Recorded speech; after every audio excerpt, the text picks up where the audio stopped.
नमस्कार मंडळी. नमस्ते. जनसंवाद कट्ट्यावर आम्ही स्वागत करत आहे. भाजपचे ज्येष्ठ नेते आप्पासाहेब बाबा काळेबाग यांचा अल्पपरिचय देत आहे.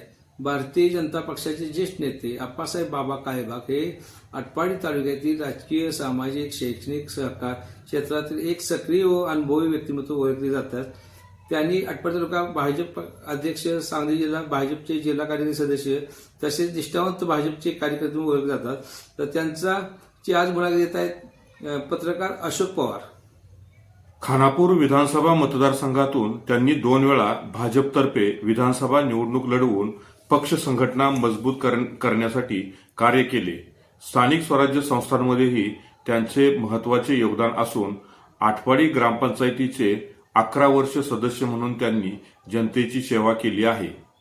शैक्षणिक क्षेत्रात भवानी शिक्षण संस्थेचे उपाध्यक्ष व संचालक तसेच मॉडर्न एज्युकेशन सोसायटीचे संचालक म्हणून त्यांनी शिक्षण विस्तारासाठी काम केलं. सहकार क्षेत्रात सांगली जिल्हा शिक्षण सेवक सहकारी पतसंस्थेचे अध्यक्ष म्हणून त्यांनी नेतृत्व केलं. त्याचबरोबर शंकरराव खरात प्रतिष्ठान व जिल्हा रोजगार हमी समितीचे सदस्य म्हणून त्यांनी विविध सामाजिक उपक्रमात सहभाग घेतला आहे. राजकीय, सामाजिक, शैक्षणिक आणि सहकार क्षेत्रात केलेल्या भरीव कार्यामुळे आप्पासाहेब बाबा काळेबाग हे आटपाडी तालुक्यातील एक अनुभवी व लोकाभिमुख नेते म्हणून ओळखले जातात. सर नमस्ते. नमस्ते. सर, आपण एक ज्येष्ठ भारतीय जनता पार्टीचे नेते आहात. तर आपला सुरुवातीचा परिचय करून द्या. ठीक. नमस्कार. सुरुवातीला मी 1970 साली आटपाडीत राजारामप्पा हायस्कूलच्या सेवेमध्ये आलो, फ्रेश ग्रॅज्युएट होऊन. आणि त्यावेळेला मी नवीन सायन्स ग्रॅज्युएट असल्यामुळं माझ्याकडं ची क्रेज फार चांगली होती. त्या माध्यमातून मी डबघायला आलेली शाळा नावावर रूपाला आणली. तालुक्यामध्ये शाळेचं 1 नंबरचं क्रेडिट मिळालं. आणि काही दिवसातच 1976 साली इंदिरा गांधींनी, त्यावेळेला इंदिरा गांधी पंतप्रधान होत्या, त्यांनी देशामध्ये आणीबाणी आणली. त्या आणीबाणीच्या काळामध्ये सर्व विरोधी पक्षाचे जे कार्यकर्ते, नेते मंडळी होते ते जेलमध्ये टाकले होते. आणि जेलमध्ये वेगवेगळ्या विरोधी पक्षांचं एक एक एक पक्ष जनता पक्ष म्हणून स्थापन झाला. बर. एक. आणि 77च्या दरम्यान आणीबाणी उठल्यानंतर निवडणुका लागल्या. निवडणुकीमध्ये पूर्णपणे जनता पक्षाचं सरकार, मोरारजी देसाई पंतप्रधान झाले त्यावेळेला, आणि जनता पक्षाचं सरकार सत्तेवर आलं. त्यामध्ये आम्ही सक्रिय झालो जनता पक्ष म्हणून. जनता पक्ष. आणि आमच्या संस्थेचे मूळ मार्गदर्शक राजारामप्पा पाटील हे सुद्धा नंतर जनता पक्षामध्ये आले. त्यामुळे आम्हाला आणखीनच पाठिंबा मिळाला. त्यानंतर थोड्याच दिवसात म्हणजे ज्या वेळेला जनता पक्षाच्याच नावावरती 78 साली विधानसभेची निवडणुका लागल्या. विधानसभा निवडणुकीत अण्णासाहेब डांगे हे खानापूर आटपाडी मतदारसंघातून उभे होते. त्यावेळेला त्यांच्या प्रचारात आम्ही झोकून दिलो होतो पूर्णपणे. आणि अण्णासाहेब डांगे यांना चांगल्या 10-12 हजार आसपास काहीतरी मतं पडली होती आटपाडी तालुक्यात. त्यानंतर 1900 हे पक्ष जनता पक्षाचं सरकार पडलं. आणि जे जे विरोधी पक्षाचा एकत्र येऊन जनता पक्ष झाला होता तो सगळा जनता पक्ष फुटला. आणि मूळ आपापल्या पक्षाची स्थापना आपापल्या ठिकाणी लोकांनी केली. त्यावेळेला जो आमचा जनसंघ जो होता पूर्वीचा, तो भारतीय जनता पक्षाच्या रूपानं 1980 साली उदयाला आला. आणि त्याच्या स्थापनेपासून आम्ही सक्रिय त्या पक्षामध्ये काम करत होतो. त्यावेळेला माझे मित्र अति जवळचे बंडोपंत देशमुख दादा यांना विधानसभेचं तिकीट पहिल्यांदा दिलं. त्यावेळेला ते खाक्या पॅडवर होते. त्यावेळेला त्यांना विधानसभेचं तिकीट दिलं आणि ते फुल पॅड वगैरे घालून प्रचारात आले. त्यांचा प्रचार आम्ही करत होतो. आणि त्या काळामध्ये आम्हाला पैशाची वगैरे आमिष दाखवली होती. तरी परंतु नवीन आमचा उमेदवार काही येणार नव्हता हे आम्हालाही माहित होतं. पण आम्हाला पक्षाचं चिन्ह रुजवायचं होतं. त्यांच्यावर तिकीट माघारी घेण्याकरता त्यांच्यावरती खूप दबाव आणला. शेवटी ते प्रदेशाध्यक्ष उत्तमराव पाटील होते, त्यांच्यापर्यंत प्रकरण गेलं. परंतु ते माघार घेतली नाही. त्यांनी आम्ही निवडणूक लढवलीच. त्या टायमाला विरोधात कोण होतं? विरोधात होते हनुमंतराव पाटील, बरं, ते कुठल्या पक्षात होते? ते काँग्रेसचे. काँग्रेसचे. त्या टायमाला काँग्रेसचा दबदबा होता. दबदबा होता. हा. त्यामुळं ते निवडून आले. हा, ते काय विषय नाही. परंतु त्यानंतर- आम्ही माघार घेतलेली नाही. हा. त्या 80 नंतर पुढं आम्ही सक्रियच होत गेलो. स्थानिक राजकारण इथं कसं होतं? सगळे सांगू 79ला हा. आम्ही 79ला बदल केला. हा. आटपाडी तालुक्यामध्ये राजनानाचे वडील बाबासाहेब देशमुख हा. त्यांचं वर्चस्व होतं हा. त्या काळामध्ये. बरं. आणि ते काँग्रेसमध्येच होते. हा. पण आम्ही त्या जनता पक्षाचे नाव 79ला जनता पक्षच होता. हा. जनता पक्षाच्या वतीनं आणि काँग्रेस हा. असे एकत्र केलं. हा.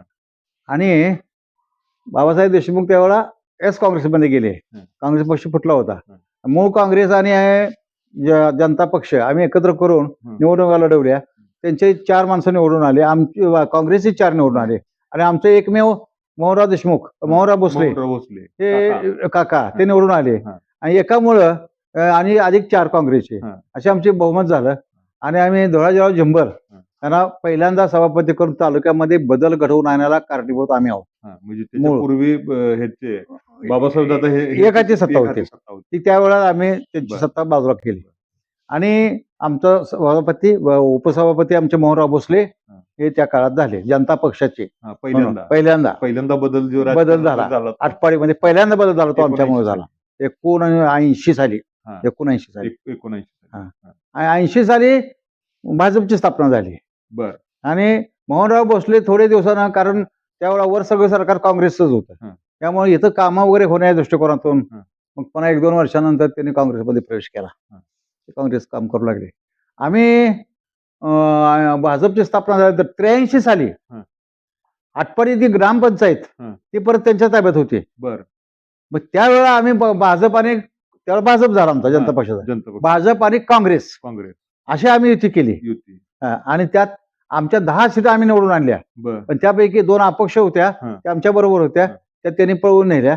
तरी 8 आमचे म्हणजे जे 7 त्यावरती आमचा काँग्रेसचे शिवाजीराव पाटील सरपंच झाले.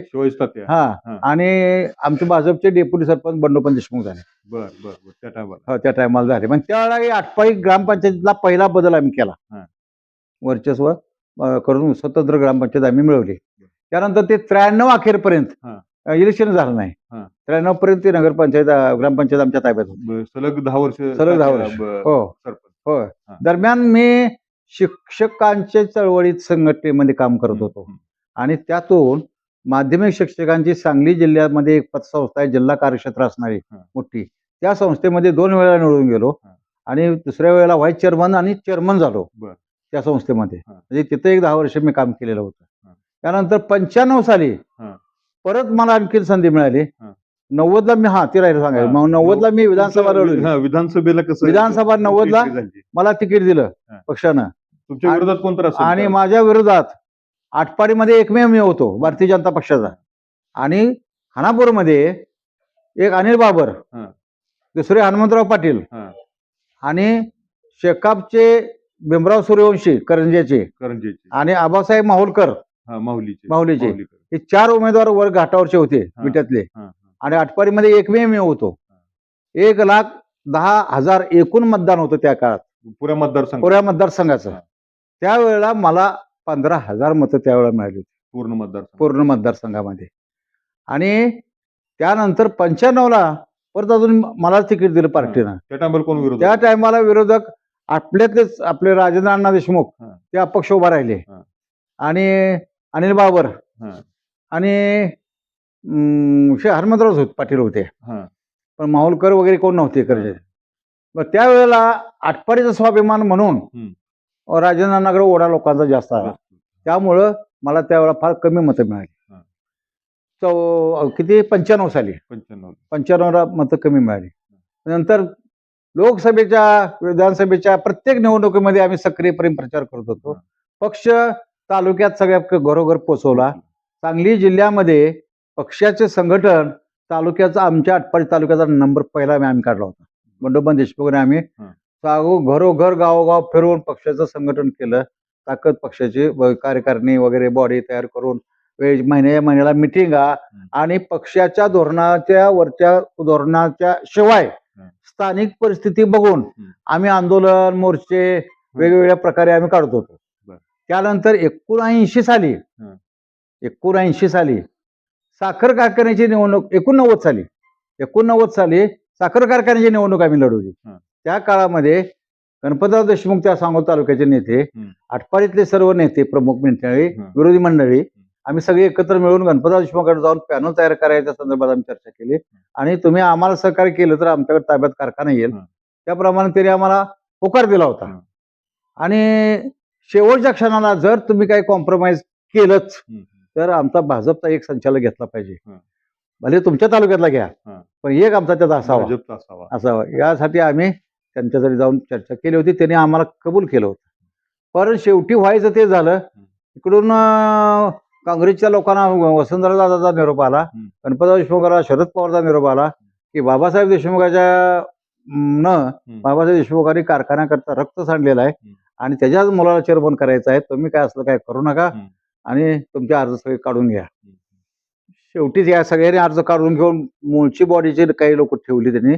काँग्रेसचे 2 होते पहिले, ते शेकापचे त्यांच्याकडून 3 आणि बाकीचे राजनानाचे. पण आमचा कोणी विचार केला नाही. आम्ही अर्ज काढले नाहीत. तर शेवटी माझ्यासाठी केवळ बाकीचे आमच्या पॅनलमध्ये अर्ज होते ते त्यांचा काय आम्हाला त्रास होणार नाही, पण काळेबाग सरांचा अर्ज निघाला पाहिजे अशी त्यांनी फार मोठी जिद्द ठेवली होती. आणि माझ्यावर इतका दबाव आणला. शेवटी शेवटच्या क्षणाला गणपतराव देशमुखांनी येऊन माझे असं कान पकडलं होतं माझ्याकडे आणि चुकले म्हणून माफ करा मला. मी म्हणलं असं कान पकडा किंवा ओटा भाषा काढा, तरी सुद्धा मी अर्ज काढणार नाही म्हणजे नाही. आणि काढलाच नाही शेवटपर्यंत. तरी मला आटपाडी पूर्ण तालुक्यामध्ये त्यांच्या सर्व पक्षीय उमेदवारांचं म्हणजे एक पॅनल तयार झालं. त्यांच्यापेक्षा मला 250 मतं आटपाडीत जादा मिळाली. निवडून नाही आलो नाही. सांगोला तालुक्यामध्ये गणपतरावला मी असं बोलल्यामुळे त्यांनी अतिशय स्ट्रिक्ट प्रेम प्रचार करून स्वतः बूथवर थांबले होते. त्यांच्या विधानसभेच्या कुठल्याही निवडणुकीला ते बूथवर कधी थांबले नव्हते. परंतु माझ्या कारकिर्दीत त्या काळात त्यांना बूथवर बसावं लागलं. कोणतं चेलबिचल होईल, माझ्यावर आरोप येईल काहीतरी, पॅनल तुटल्याचा, म्हणून ते बूथवर थांबून दमदाटी देऊन मतदान करून घेत होते. त्यामुळे मी तिथं 400 मतांना मागे राहिलो आणि आटपाडी 250 मतांना पुढे होतो. फक्त 150 मतांमध्ये मी हरलो. एवढी टक्कर आता आज अखेर कुठल्याही पॅनलनं कुठल्याही उमेदवारांनी दिलेली नाही. आपल्या पडळकरांचा पॅनल उभा केलं होतं, शिवाय त्यांनी पॅनल उभा केलं होतं, पण इथंपर्यंत कोणी आलं नव्हतं. तितकंपर्यंत मी टक्कर दिली होती. तरी पण पुढच्या वेळेला जेव्हा तज्ज्ञ संचालक म्हणून निवड करायची असते त्यावेळेला विरोधी गटातला शेवटच्या थोड्या मतात हरलेला अशा लोकांना तज्ज्ञ संचालक म्हणून घ्यावा असा एक संकेत होता. परंतु त्यांनी काय आमचा विचार केलेला नाही. त्यानंतर भाजपमध्ये गेल्या जिल्हा परिषद कधी झाली, मागची जिल्हा परिषद मला वाटतं 17 झाली.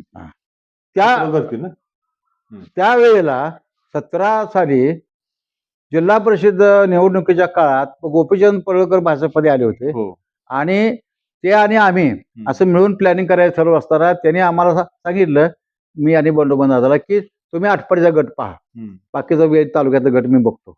त्याप्रमाणे आम्ही नियोजन करून पॅनलची तयारी केलेली होती. चांगले मोठे उमेदवार आम्ही काढले होते शोधून. आणि अचानक अर्ज भरायच्या शेवटच्या दिवशी राजेंद्र अण्णा देशमुखांनी भाजपमध्ये प्रवेश करून ते गोपीचंद पडळकर यांनी दोघांनी गुप्त बैठक कुठे घेतली. आम्ही फोन करून वैतागलो, आम्हाला कोणी त्याचं उत्तर दिलं नाही. आणि त्यांनी 6 अर्ज दोघांनी उमेदवार वाटून घेतले, 12 अर्ज भरले. मुदत संपल्यावर अर्जाची आणि आर देशपांडेच्या घरी जाऊन बसले. तिथं पत्रकार बोलवले औपचारिक प्रवेश जाहीर करण्यासाठी आणि तिथून आम्हाला फोन आला. तोपर्यंत फोन नाही, आम्ही फोन करतो तो उचलला नाही. मला आलं नाही, आता म्हणलं गेलो पाहिजे आपण जाऊया. त्यांनी त्यांचं भाषण चालू होतं. मग तिथं झाल्यावर आम्हाला म्हणले बोला. मग आम्ही म्हणलं बाबा ठीक आहे, तुम्ही आला, पक्षाची ताकद वाढली, पक्ष मोठा झाला, बरं झालं. आम्हाला पक्षाचं महत्व आमच्या दृष्टीने नाही, उमेदवार कोण, व्यक्ती कोण आमच्या दृष्टीने नाही. त्याप्रमाणे जो कोण आमचा झेंडा खांद्यावर घेईल तो आमचा, हे आमचा उद्देश होता. अशा पद्धतीने आम्ही तिथं भाषण केलं, बोललो.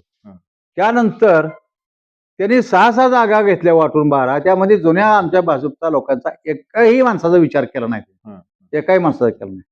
त्यामुळं तरी देखील बंडोपंताचं आमचं चर्चा होत होती. आपण जर काय उलट सुलट केलं तर त्यांचे 2-3 शेट आपण पाडू शकतो. पण आपल्याला तसं करायचं नाही म्हणून. आपण पक्षाची माणसं आहे. पक्ष आपण इथं वाढवलाय. तर आपल्या हातानं आपल्या एका हाताने दुसऱ्या हातावर दगड मारायचा नाही. म्हणून आम्ही रेग्युलर पक्षाचंच काम केलं आणि त्यावेळेला 12च्या 12 जागा निवडून आल्या गेल्या वेळेला. बरोबर आहे का? त्यानंतरची निवडणूक कुठली झाली? आटपाडीची ग्रामपंचायत. त्यावेळेला ग्रामपंचायत होती. त्या ग्रामपंचायतीला 17 जागा होत्या. 17 जागामध्ये आम्ही 2 बंडोपंत देशमुख आणि आम्ही तालुक्यात पक्ष वाढवलेली माणसं. आम्ही 17तल्या काय वाटणी मागितल्या. 10 वर्ष आटपाडीची नगरपंचायत आम्ही चालवलेली. इथं तर आमची ताकद होती का नाही? परंतु त्यांनी काही न विचार करता 17 मध्ये आमच्या घरातल्या 2 जागा, माझ्या घरातली एक सूनबाई आमची होती, बंडोपंताचा पत्नी होता, हे 2 जागा फक्त घ्या, 15 तुमच्या घ्या. तरी देखील त्याने आमचा विचार केला नाही केला तरी देखील आम्ही त्या सदस्याचे निवड बिनविरोध झाले सगळ्या. एका पॅनलला अर्जच भरला नाही. मग नगराध्यक्ष सरपंचाची निवडणूक लागली. सरपंच निवडणुकीत सुद्धा आम्ही पक्षाच्या उमेदवाराचंच काम केलं. आपणाला जरी काही संधी दिली नाही तरी सुद्धा पक्षाच्याच उमेदवाराचं काम केलं शेवटपर्यंत. त्या झालं. त्यानंतर आली मार्केट कमिटी. आणि मार्केट कमिटीमध्ये आम्ही त्यांना त्यावेळेला राजाराणाकडे होते. एक सीट आमची घ्या. आणि आमच्या मुलाचं नाव मी सांगितलं होतं, विलास देशमुख, विलास काळेबाग. तो आता जिल्ह्याचा सरचिटणीस आहे भाजपचा जिल्हा सरचिटणीस आहे. मग ते एक फक्त घ्या. तरी पण त्यांनी संधी आम्हाला घेतलेली नाही, दिली नाही. हे राहिलं. त्यानंतर वेळोवेळी त्यांना बँकेच्या वेळेला मदत केलेली आहे. मार्केट कमिटीचं कामच त्यांचं केलं, ते आपलंच काम केलं. आणि कालची नगरपंचायत आली. नगरपंचायतीला आम्ही 10 वर्ष आटपाडी नगरपंचायत चालवली. म्हणजे आमची ताकद असेल का नसेल, परंतु त्यांनी आम्हाला विश्वासात कुठंही घेतलं नाही कशातच. साधा आमच्या वार्डातला उमेदवार सुद्धा ठरवताना आम्हाला फोन केला नाही. वार्डातला सुद्धा. आणि जो उमेदवार उभा केला तोही आम्हाला भेटला नाही. पण नंतर भेटला की, पण अगोदर मला विचारते, फोन करते, उभा राहा म्हणते, मी काय करू, राहू का नको का, काय तुम्हाला जरा अभ्यास आहे वगैरे असलं काय नाही. आज भरल्यावर मग त्याचं काम आम्ही केलंच. ते झालं नगरपंचायत. पुन्हा नंतर काल कॉप्ट करून घ्यायचं होतं स्वीकृत नगरसेवक. त्यात आणखी आम्ही मागणी केली होती. पण त्यातही आम्हाला कारण काय सांगायला गेलं, तुम्ही मेळ करा आणि सांगा. मेळ कसा, प्रत्येकाला स्वार्थ असतोच, प्रत्येकाला अपेक्षा असते. मग आम्ही सांगितलं, ज्येष्ठ माणसाने सांगितलं धरायचं असतं खरं का बाकीच्या माणसाने. मी आणि बंडोपंत स्वतः 2घे जण जाऊन आम्ही भेटलो होतो. आणि बंडोपंताची आमची चर्चा झाली. ते काय म्हणजे सरांचं नाव घ्या, मी काय मिटिंगला वर येऊ शकणार नाही. आणि तर त्यांनी फोन करतो म्हणून सांगितलं. त्यावेळेला दानी पवारचं निधन झालं, तिकडे ते निघाले होते. मी तिकडून आल्यानंतर तुम्हाला फोन करतो. फोन आला नाही. दुसऱ्या दिवशी आम्ही फोन केला, म्हणजे काल गडबड होते, आज फोन करतो. त्या दिवशी फोन आला नाही. परत आमच्यातली काही माणसं पुन्हा परस्पर आमचा विचार करा असं प्रत्येक जण भेटले असतील. प्रत्येकाला आशा आहेच की पुन्हा उत्तर आलं की तुमच्यात तर मेळ कुठं आहे, प्रत्येक जण भेटतोय. असं काय असतं का कुठं? तुम्ही जर एक नाव डिक्लेअर केलं तर आम्ही विरोध केला असता का? तर जे काही काही नाही, हे आम्हाला कधीही विश्वासात घेतलं नाही. त्यानंतर आता ही निवडणूक आली जिल्हा परिषदेची. त्याच्यात कसं झालं? जिल्हा परिषदमध्ये तर आम्ही आता विधानसभा लढवली, म्हणजे तालुक्यात आम्हाला काय मानतात की नाही माणसं, कमीत कमी फार काय राहिलं नाही तरी आम्ही 1500 मत एका गटातली काढू शकतो. काहीतरी म्हणतो पण आम्ही तेवढे शक्ती असताना तुम्ही एका मताला आता 10,000 द्यायला लागलाय घरात जाऊन. पण आमचे काय 500 मतं असतील, आम्ही काय तुम्हाला पैसे मागितलेत का? आम्हाला फक्त विचार आहे की बाबा काय करूया काय नाही, इथं कोणाला उभा करू, तिथं कोणाला उभा करू. मत तर घ्या, फक्त आमचं ऐकू नका. सगळंच आमच्या मताप्रमाणे सगळं करा असंही आम्ही म्हणत नाही, पण किमान आमचं मत काय आहे हे तर विचारात घ्या. आम्ही जरा ज्येष्ठ माणसं आहे. तुम्ही आता नगरपंचायतीला 7 माणसं निवडून आली, पण 4 नेते आणले वर्षे. पंकजा मुंडे, सुरेश खाडे, चंद्रकांत दादा, गोरे, एवढी 4 माणसं आणून 7 माणसं निवडून आली, 4 मंत्री आणून. मग आमच्या काळात कोणी नव्हतं. आम्हाला आम्ही 8-8, 10 माणसं निवडून आणली होती. त्यावेळेस सरकारीवर नव्हतं, हवा काही नव्हती, सगळा विरोध होता. अशा काळात आम्ही 8-10 माणसं निवडून आणली. आज तुमच्या जवळ सगळं वारे गल्लीपासून दिल्लीपर्यंत आहे. अशा हवा आहे सगळी, माणसं एवढी आणली ती, पैसा एवढा मुबलक वाटताय.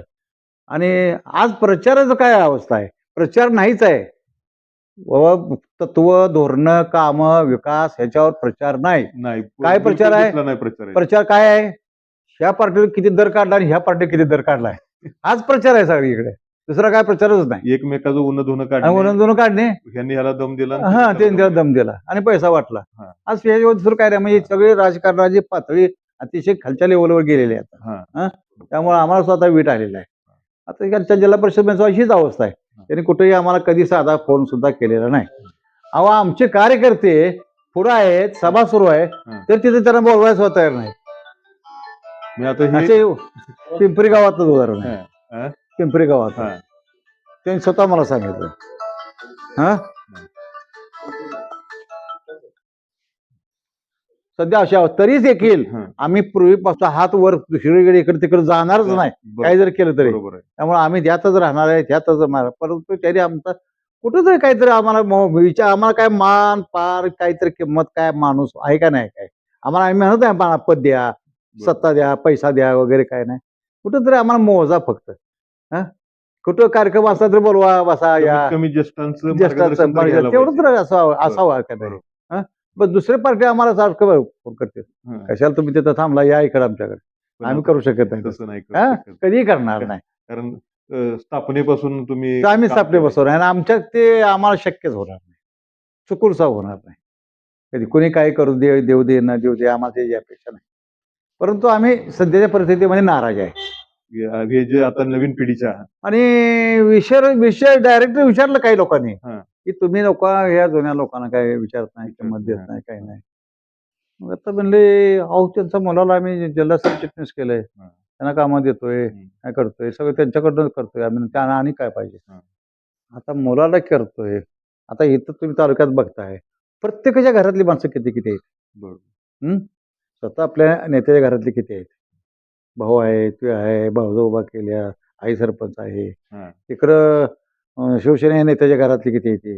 मागच्या वेळा बायको उभा केली, स्वतः उभा राहिला, एकदा जिल्हा परिषदला उभा राहिला, निवडून आले. परत आता मुलगा उभा केलाय कोण बेतनं, किती आहे ते, वाड्यातले किती आहे ते, सगळीकडे घरातले 2-2, 3-3, 4-4 आहेत प्रत्येकाची. माझ्या बाबतीतच फक्त तुमचा मुलगा आहे. हे कुठली पद्धत काढली मला सांगा भाऊ. मला म्हणजे तुमचा मुलगा आहे की. तर हे होते भारतीय जनता पार्टीचे निष्ठावंत नेते आप्पासाहेब काळेबाग. सुरुवातीचा जो जनसंघ ते आज भाजप साधारणपणे 50 ते 60 वर्षाचा कालावधीमध्ये त्यांनी राजकारण पाहिलेलं आहे आणि ते आजही अगदी सुस्थितीमध्ये, चांगल्या स्थितीमध्ये आहेत. परंतु जो त्यांची जी निष्ठा आहे आणि आज जे आपण पाहतो की आज जो काल प्रवेश करतो पक्षामध्ये त्याला तिकीट मिळतं, परंतु ज्यांनी पक्षाच्या सुरुवातीपासून पक्ष वाढवण्यासाठी काम केलं त्यांना कुठे विचारलं जात नाही याची त्यांनी खंतही व्यक्त केली आहे. तर अशाच विविध घडामोडी पाहण्यासाठी आपण उद्या एका वेगळ्या विषयासह भेटणार आहे. नमस्ते.